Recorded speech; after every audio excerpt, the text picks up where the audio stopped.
All these products you'll be shown in this video, I have no affiliation with the companies at all. Some of them I wish I did though, because I use that much of it because it's bloody good stuff. This is an unbiased approach of how I clean my four-wheel drive. These are the products I've used for about a year and a half now. Through a lot of trial and error over the years, this is what I'm using. Alright guys, we'll jump into it. These are the things I'm going to use to clean my car. If you want to play in the mud, this is what you're going to have to do to maintain your four-wheel drive and to really keep the rust out of it. This is the only stuff I've used for about a year and a half now, and it is probably the best thing you could buy. If you want to get a good pressure washer, this one's a petrol, 2,900 PSI. Pretty good, takes the face off pavers if you go too close. Strip all the stuff off. We're going to use Lanatec Citraforce. This stuff's organic, non-hazardous, non-flammable, it's biodegradable, so it's good. You can get it on your hands, it's good stuff. I use a lot of it, so I dilute it with water and put it in the spray pack. These things are awesome. Got a little adjustable nozzle. It's great. You get up under your fenders, everywhere in the chassis, it's great. If I've got lanolin all underneath the car, all on the bar work and on the rims, if I do hit it with any Citraforce, because this does strip the lanolin off, I've got the steel seal to replace it. I usually put that on the chassis, inside the chassis. I give that a good coating, and then any moving parts like leaf springs, front coils, anything like that, it's okay to get on like your steering boots and all stuff like that. It doesn't hurt the rubber at all, but I put on heavy duty. It's good stuff. All we got here is CT18 Superwash. This is what I put in my foam bottle, and it works great. You'll see it foams up, you just leave it on, let it do its thing, let it eat away, and then you wash her off. A lot of people start from the top when they clean their four-wheel drive. I think if I'm going to be laying on the ground, I'm going to start at the bottom. All I'm doing here is getting that mud super soaked so it kind of just falls off on its own. So now I'm just applying that CT18 from my foam cannon on the end of my pressure washer. Just get all over everything really. Just give her a good coating, but don't wash it off straight away. Let it sit, let it do its thing, let it eat away at the mud. Then you can wash it off after.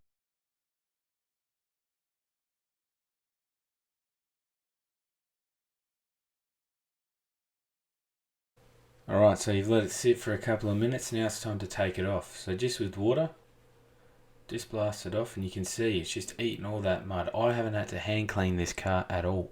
All I'm doing is I'm applying the CT18 and hitting it with water and pressure.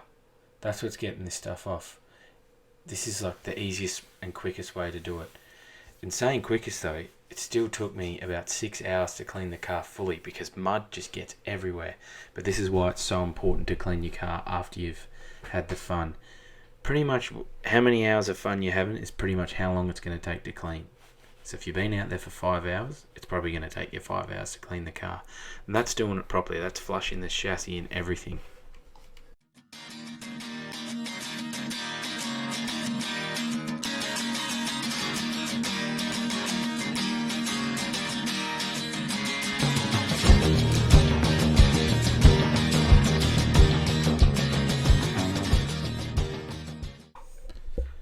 So just like your car, you want to make sure your recovery gear is clean as well, because when you come to use it and it's all clogged up, it's no good.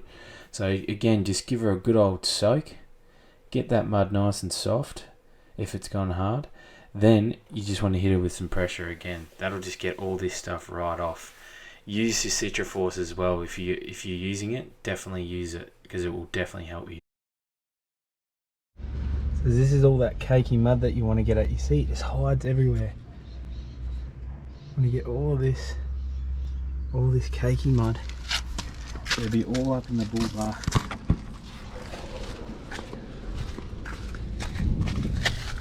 All in the bash plate.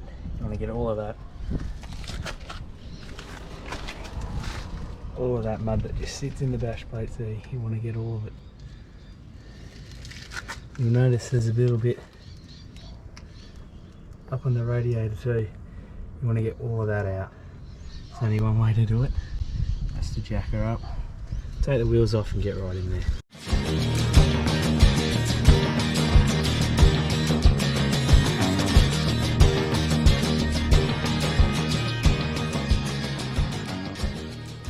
See how much access you can get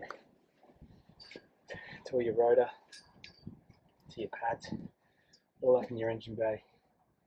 Flush out the chassis out. I always chuck these under here, just in case the car drops. You save yourself a little bit.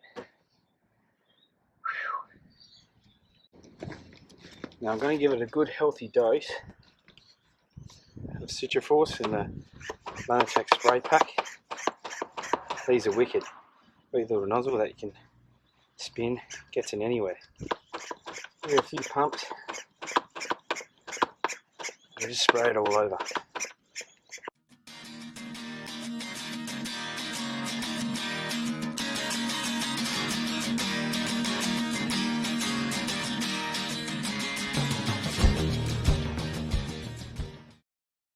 You can also get Citraforce in this handy little aerosol. This is pretty good, gets in everywhere. It's just as handy as the spray pack really. It is cheap to buy, it's only about 16 bucks. You can get it from Super Cheap, Repco, yeah, anywhere like that usually stocks it. It's good, it just goes straight on.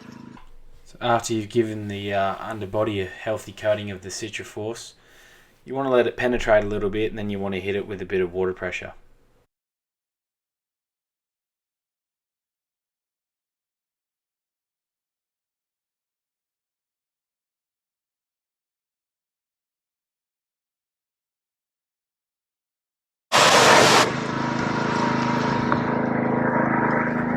And there you go. All the chassis. The only reason there's any rust on this chassis is because I didn't know about Lanatec when I bought this car, and I did buy this car second hand, so it's not going to have it. But it's just surface rust, even. Like, look at that chassis. I'll show you a comparison. That's with the Lanatec on. So that's what that chassis looked like before. But that's just Lanatec. It's just all sticking to the Lanatec. It's not sticking to the car at all.